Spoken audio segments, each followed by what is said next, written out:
Hey everyone, it's Ben Hardy. Today we're looking at the Canyon Elevation. I'll include a link to the Provo GMC's website in the description down below. They're providing us with the truck. I'll also include a link to my car buying guide. Let's get into it.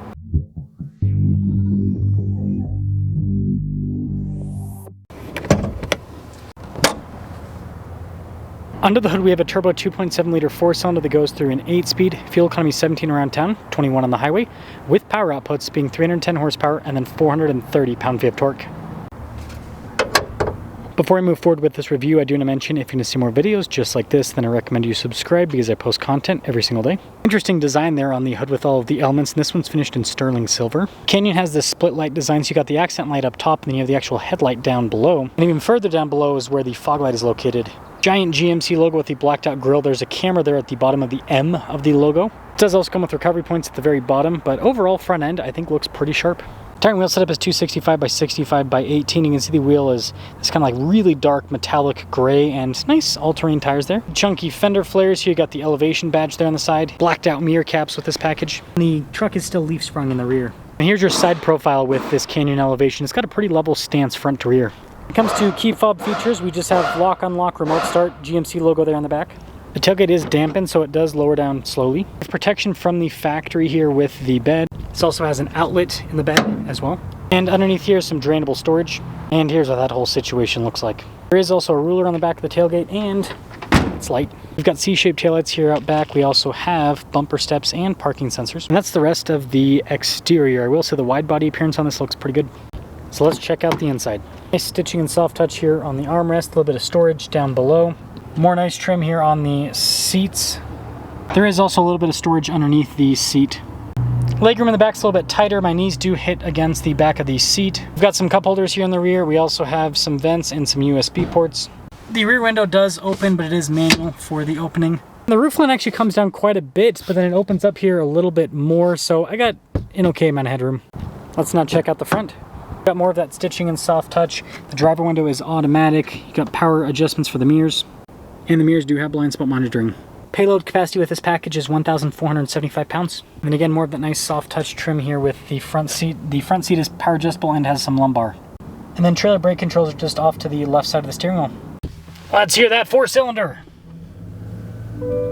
Nice soft touch trim all around the steering wheel with that big GMC logo. You've got your adaptive cruise controls. You've got this nice kind of silver trim wrapped around the steering wheel, and then this leads us over to the controls for the center stack, voice command controls as well. There are also radio controls on the back of the steering wheel, and then just a regular turn signal windshield wiper stock. Full digital gauge cluster here in the center, which you can change what this displays. It's very customizable. You even have a full-on map view. And so I think they've got something for pretty much everyone with this. 360 camera system in reverse, really good resolution and tons of different angles that you can see out of. And then as for the infotainment system, shortcut bar there on the side. You've got the main screen, which is quick to respond. You even have this cool little off-road page that gives you off-road information, like your steering angle and what the transfer case is currently doing. And below the responsive infotainment system, we've got our controls for our dual zone climate. We also have heated seats with this particular package. More nice trim across the dash, soft touch down below that. We've got physical controls to roll down all the windows at once, your auto stop start to turn that off, your lane departure, and then that's for an auxiliary item if you want to add anything, and then a few USBs here. Shifter here for the 8-speed. We got our parking brake behind that. We have our drive line / drive mode select. You'll notice that this does not have 4-wheel low, but it does have high and auto. The drive modes will pop up here on the center infotainment system. It has modes for both on-road and off-road use. Couple cup holders, and then we've got the center console. Pretty good space, similar to like a Jeep Wrangler in terms of sizing. Nice trim here on the top too. And this truck is actually equipped with a sunroof as well. So this one is a Canyon Elevation, and after all options, this sticker's for $50,265. Let's see how the truck performs. Canyon Elevation. Man, those climate controls are aggressive.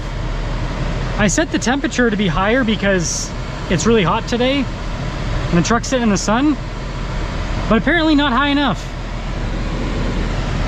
Let's set it up even higher. Actually, no, let's do this. Let's go low, and then we'll do this instead of automatic. I typically just use automatic in my cars, but with these dealership cars sitting in the lot, and they have no window tint, they get so hot inside. And you know, honestly, like when I was first starting to do reviews, it was like the worst part of my job, because some of these interiors, it's like 130 degrees and you got to sit in there for a while you're filming. But my body's gotten used to it. And now I kind of like it. It's kind of like the opposite. It's kind of like a sauna. It's kind of like a sauna. I think it's fun, at least. So, oh, I guess they're gonna let me go. But yeah, smooth so far. It's cool to see a Grenadier, by the way. I own one, but I never see them on the road because there's not that many people that own them. So it's always fun to see another one out and about in the world. The seats are pretty comfortable too. Turn that up just one more. Now this engine in the half-ton truck feels kind of weird, but in the mid-size it feels pretty peppy. It feels pretty strong. And it makes sense. This is actually a pretty strong powertrain for a mid-size pickup truck. So it actually works quite well. Yeah, ride quality of this is not too bad. Go over all the bumps, it's pretty comfortable. And that's one thing that's nice about this new Canyon is I think they did a lot to make it so that it is a comfortable ride. And it's paid off, in my opinion. Definitely paid off.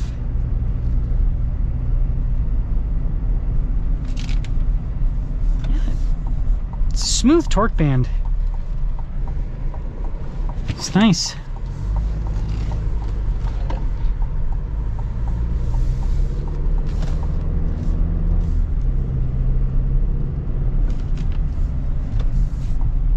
Yeah, I think they did a really good job, again, with the tuning and everything here for the midsize. It just makes sense. It works quite well.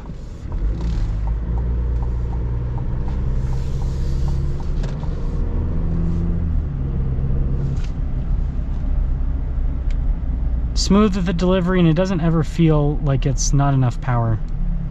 And I think that's really important, because oftentimes 4 cylinders can feel that way. Hey, that's the same Grenadier. They're following us. Nah, just kidding.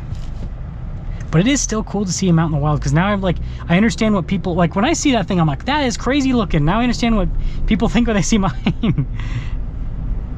It is crazy looking. Yeah, I really do like the torque delivery on this. So overall, I mean, for a mid-size pickup truck, this thing's pretty darn nice. It is $50,000 though also, so you kind of hope it's nice. Yeah, that torque is impressive. Quite impressive. Some of you guys think about the Canyon Elevation, but I think it might be the sweet spot for the Canyon. You get quite a few features, you get cool looks, not quite as expensive as an AT4 or a Denali. Definitely quite a bit less than an AT4X, that's for sure. So it seems like it's a pretty good value within the GMC Canyon lineup, and it mixes quite a bit of the on-road and off-road. The only downside is it doesn't have a 4-wheel drive low. I will knock them for that.